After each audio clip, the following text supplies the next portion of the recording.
MNS 5679/2022 дээр манай шахмал түлшний чийг 6% ихэхгүй заасан байна.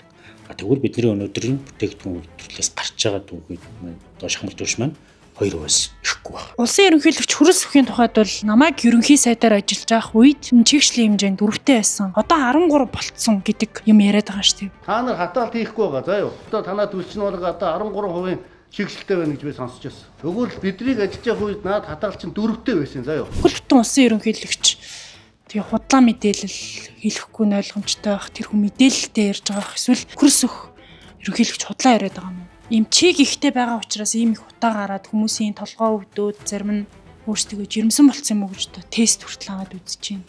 Таны толгоо өвдөж байна уу юу? Тэр Монгол улсын маш том одоо мэдээлэл дээр сууж байгаа. Тэр хүн бас чигтэй түлшийн тэнд байгаа гэдгийг сонссон байхыг үгүйсэхгүй шүү дээ. Би тэрийг үгүйсгэв тийм ээ.